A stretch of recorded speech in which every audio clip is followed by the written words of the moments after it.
Members of the jury, this is my opportunity to tell you what evidence I believe will be presented to you during this trial.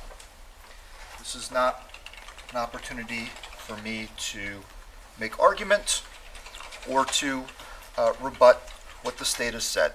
I will have that time, but that is not now. So right now, Mark Sievers' wife is dead, and he wants to know why.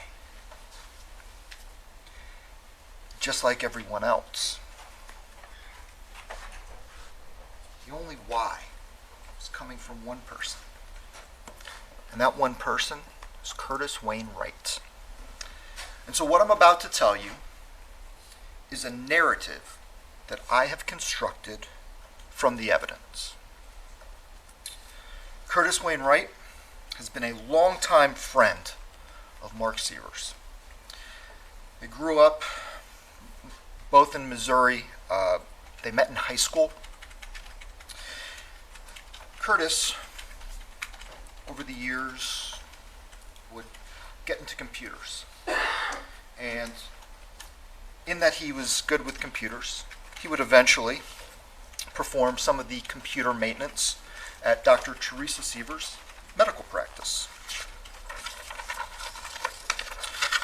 Curtis has access to the Sievers medical computers remotely through something called a VPN, or a virtual private network, so he can do this job and access their information from Missouri. Curtis is getting married on May 3rd, 2015 in Missouri, and Mark is invited to attend the wedding. Mark goes, he comes back. There are some, as you'll see, there are some texts between Curtis and between Mark. There have been texts between Curtis and Mark for years. Sometime in June, Curtis decides to go to Florida. He doesn't hide this. He texts people, "I'm going to Florida." Curtis receives a check from Teresa's medical practice for $600, which is customary for the IT work that he performs. I anticipate that you will see other checks also for the IT that are similar in amount and similar in how often he gets them to this one. Curtis takes his friend Jimmy Ray Rogers with him. There is not going to be much, if any, evidence that Jimmy and Mark know each other. They may have exchanged pleasantries at Curtis's wedding, but that was ultimately the extent of that relationship. So Curtis and Jimmy get to Bonita Springs, Florida at approximately 6 a.m. on June 28th of 2015. Mark and his family are in New York and Connecticut celebrating Teresa's mother, Marianne Groves. It's her birthday. Teresa leaves before the rest of her family because she is the doctor at her medical practice, and she is the only doctor. Accordingly, she is the only person who is capable of seeing patients and administering their medical care. Teresa gets on a plane and goes home. Teresa arrives back in Bonita Springs late on June 28, 2015. This is where my narrative, the narrative, becomes unreliable. Jimmy and Curtis go to Jarvis to quickly view the Sievers home in the morning. Curtis had been to the Sievers home in several other times, where he acquired the garage and alarm code of 1313, which is a mnemonic device derived from the old sitcom The Munsters. The Munsters' address was 1313 Mockingbird Lane. Or Mockingbird Way, I'm not sure which, but they let themselves in. They're in the house, then they leave, at which point they go to Walmart to buy souvenirs. Curtis then says after they go to Walmart, they go to Teresa's medical practice to view it as a possible potential spot for the murder. Curtis will tell you he remembers the office code because when he had been there, it was a mnemonic device called the Fibonacci sequence, which is a mathematical equation where you continue to add the sum of the two numbers to the next number, and the following number gets larger and larger. They go to the beach. They have a beer. And finally, they go back to the Sievers home after dark. They park in an apartment complex approximately a quarter-mile away. Curtis will say that they each put on a jumpsuit, they put on latex or some type of gloves, and that they taped the wrists and ankles with duct tape. They make a pry mark on the side door of the home to make it look like a burglary. Curtis will then say that Teresa surprised them when she came home. Curtis will say that he is in the garage and he is checking out Mark's motorcycle when the garage door starts to lift. Curtis panics, and as Teresa walks into the home, Curtis follows. Curtis picks up a hammer, and he's intending to perform, it's a submission move, it's called a rear naked choke. He kicks over a dog bowl. The sound alerts Teresa, who turns around. Curtis swings that hammer. Bang! Right in the side of the head. Followed by another one across the bridge of the nose, leaving a crescent-shaped gash. Strikes her one more time before he says his shoulder is bothering him. He got tired. At which point, Curtis is going to say that Jimmy Ray Rogers also had a hammer and began swinging wildly, ultimately killing Teresa.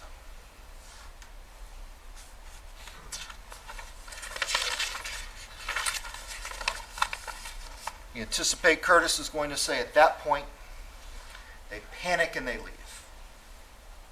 Curtis drops his hammer on the floor, leaves the house. I anticipate you're going to see that hammer. I anticipate you're going to see photos of that hammer. A hammer with Teresa's hair entwined on it, with her blood on it.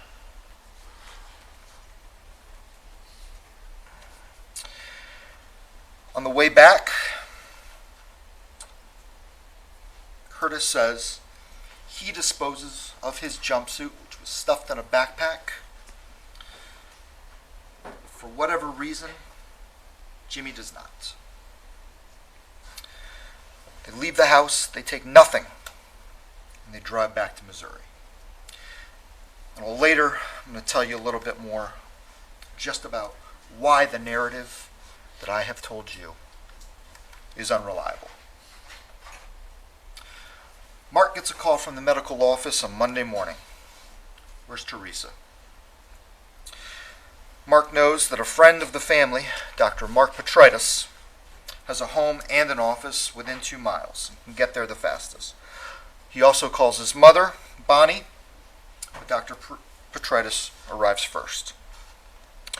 Mark is concerned because he has an app that shows what percentage of battery power is left on Teresa's cell phone. The battery is very low, and the cell phone, according to his phone's ability to geolocate, shows that that phone is still at home.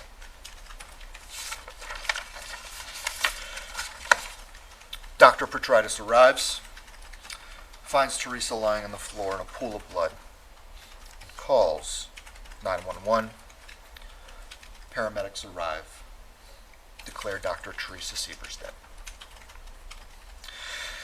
Detective Downs and Levitt follow up on a tip that leads them first to Illinois, then to Missouri. On July 12th, 2015, Detective interviews Curtis Wainwright twice. Both times, Curtis denies leaving Missouri. Detective Levitt advances a theory that Mark Sievers masterminded the murder with the intent to collect life insurance policy. On August 27th, Detective Levitt interviews Curtis again, who denies any involvement. Detective Levitt advances a theory that Teresa is leaving Mark in that interview, and he is fixated on whether or not Curtis is bisexual and has a sexual relationship with Mr. Sievers. On October 15th, 2015, Curtis Wayne is booked into the Lee County, Florida jail. Curtis's attorneys are furnished with discovery, including the narrative from the Lee County Sheriff's Office, a narrative that includes such details as life insurance as a motive, infidelity as a motive, and staging or fabricating the crime scene. On January 6th, 2016, Curtis gives an initial videoed proffer. And on that video, Curtis says to Detective Levitt, Detective Downs, Mr. Hunter, and Ms. Ross, and both of his lawyers, that he was not even present in the home when the murder occurred. The detectives say, "We don't believe you." Right then, Curtis says, "Everything I said, everything I told you about the trip, up until we got to the parking lot of the apartment complex, is true." But then he says, "Yes, I was in the house, but I was in a different room and didn't participate." Once again, Lee County Sheriff's Office said that is not good enough. So on attempt number 3, Curtis says, "I struck Teresa 3 times in the head with a hammer. But Jimmy did the rest." Fast forward to February 19th, 2016. Over a month later, having an additional month to prepare, Curtis agrees to the following, a proffer agreement. Curtis agrees to testify truthfully. Curtis agrees to fully cooperate, giving testimony. Curtis agrees to fully cooperate in locating additional evidence. He agrees to submit to a polygraph or a lie detector test. He agrees that failure of memory is not a reason to excuse him from the contract he signed with the state. Having now had 4 months to prepare, Curtis gives the narrative that you're very likely to hear today. And that narrative conforms to Detective Levitt's theories going back to July 12th, 2015, from the first time he was interviewed. You're going to hear about prepaid phones. You're going to hear about divorce, infidelity, life insurance as a motive. But ultimately, all the evidence of a conspiracy, all the evidence of Mr. Sievers' involvement is going to come from one man. And that's Curtis Wainwright. You're going to hear from several witnesses. I'm not going to go over all the witnesses, but I do want to address a few witnesses. One, you're going to hear from Dr. Mark Petritus. Dr. Petritus will testify that he maintained a friendly, personal, and professional relationship with Dr. Teresa Sievers. He will testify that on June 29th, 2015, Mark Sievers called him and asked him to go to their home after Teresa did not show up to work. Dr. Petritus will say that he discovered Teresa's body, called Mark and asked him to come home immediately. Dr. Petritus will say that he gave two initial statements to the police on June 29, 2015. Dr. Petritus was then sworn in under oath and deposed on October 10, 2017. 2 days after that deposition, Dr. Petritus reached back out with additional information to the Lee County Sheriff's Office, information that he had not shared up to that point. Another deposition was conducted in February of 2018. And Dr. Petritus would then tell you it was not until September of this year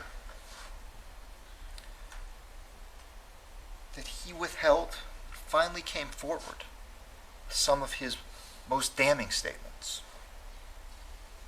Statements that cannot be corroborated by any other witnesses. Statements didn't even come out during the trial of Mr. Rogers.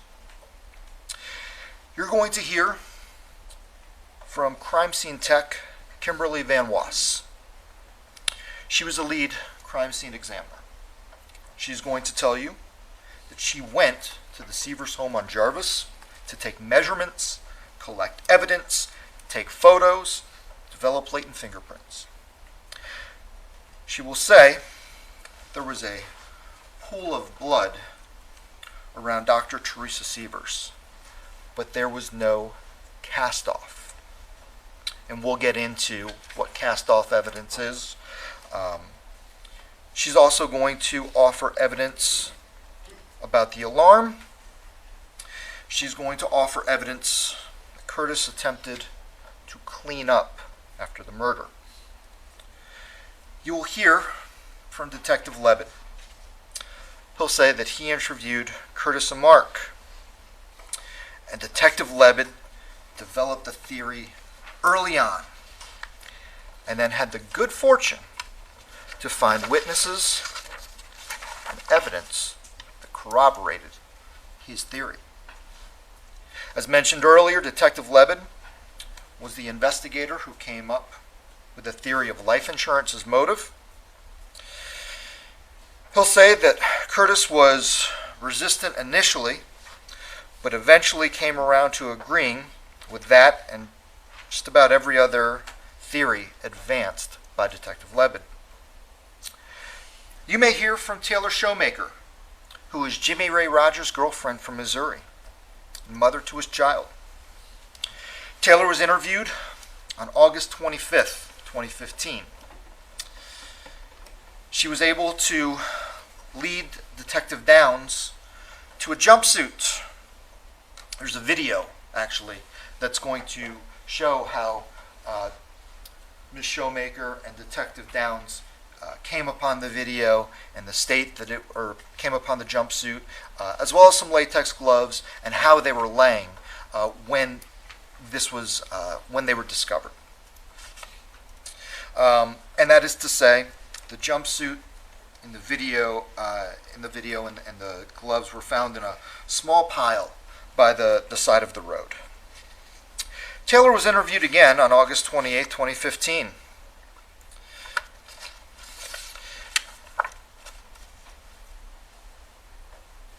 And you're going to hear, one, Taylor doesn't remember very much at all about what happened. You're also going to hear that the Lee County Sheriff's Office has paid her approximately $20,000 at this point to be a witness in this case. You'll hear from Detective Michael Downs. Detective Downs went to Missouri with Detective Lebed. Detective Downs, with the assistance of Taylor Showmaker, made a video recording the moment when Taylor found the jumpsuit. Detective Downs informed Ms. Showmaker that she could go to jail or face charges, but instead, he was able to come to an agreement by which he convinced the Lee County Sheriff's Office to pay her, again, approximately $20,000 for her testimony. Detective Downs also used Mark's close friend, Carrie Kane, to gather recorded evidence on a prepaid phone to use against Mark. Detective Downs ultimately concluded, in writing, that Carrie Kane offered nothing of evidentiary value. You will hear from Carrie Kane, or I believe you will, who tried everything she could to gather evidence against Mr. Sievers. Ultimately, however, all she was able to gather were opinions and assumptions. We believe you'll hear from Nick Schuneman, a Missouri police officer who supervised Detectives Lebed and Downs while in Missouri. Officer Schuneman was responsible for doing the actual collection of all the evidence and serving the warrants while in Missouri. You're going to hear from Dr. Thomas Coyne, who is the medical examiner here in Lee County, Florida. Dr. Coyne performed the autopsy, and we anticipate that Dr. Coyne will testify that Dr. Teresa Sievers died from repeated strikes from a hammer. And of course, you're going to hear from Curtis Wainwright. He's going to tell you that his testimony was in exchange for an advantageous plea deal. Curtis will tell you that he tricked and manipulated 4 of his neighbors into providing a false affidavit to establish an alibi. And we'll talk to you about how he got those people, how he tricked them into giving those false affidavits.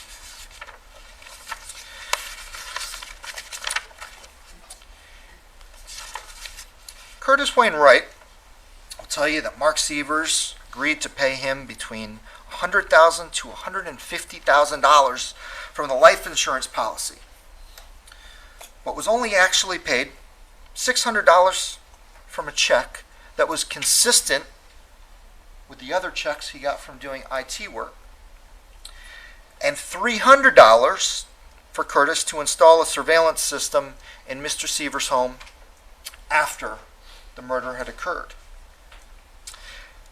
He'll tell you he was told to make the murder look like a burglary, but nothing was taken, including the approximately $50,000 in cash that was in the home. He'll tell you that he lied on several occasions, but was never administered a polygraph to determine what, if any, of his statements were truthful to any degree of scientific certainty. The state will probably not show you the videos of Curtis's prior testimony where he lies. Objection, Your Honor. Improper argument. Sustained.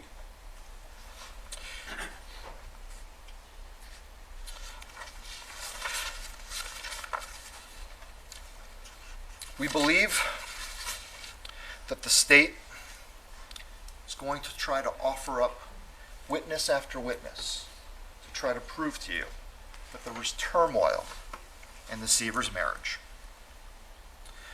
When in fact, the Sievers marriage is like every marriage where there's children. There were highs and lows, ups and downs, peaks and valleys. Mark was primarily responsible for raising their two girls, Josephine and Carmela, or Josie and Carmi as they like to be called. Girls were good homeschooled students who were busy with extracurriculars. And if you believe that as parents, it is our job to prepare our children to become adults, Mr. Sievers was doing just that. Move along. I expect that you'll hear that after menopause, Mark and Teresa had some intimacy issues. And I expect the state will present evidence that Mark and Teresa were on the cusp of bankruptcy, except for the $50,000 in cash that was lying around the house, and the vacations, and the donations to charity, and their comfortable lifestyle. Teresa. Objection, Your Honor, may we approach? Yes, ma'am.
Ready.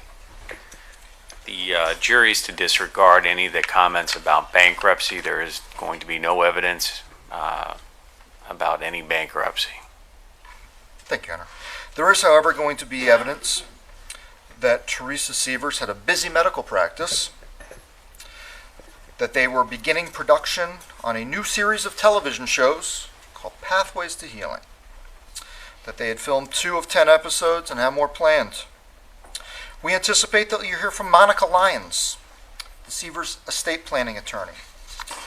She'll tell you that Mark had reciprocal life insurance out on himself, that Teresa was underinsured considering her profession, and she's going to give you some testimony about the age and the history of these insurance policies.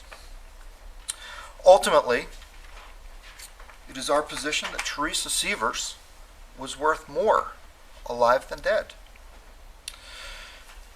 Ultimately, it is our position that the state is not going to be able to carry its burden of proof Ultimately, it is our position Mark Sievers did not conspire with Curtis Wainwright and Jimmy Ray Rogers to murder his wife. And Mark Sievers did not murder his wife. And at the end of this trial, I'm going to be asking each and every one of you to return a verdict of not guilty because Mr. Sievers is innocent. Thank you.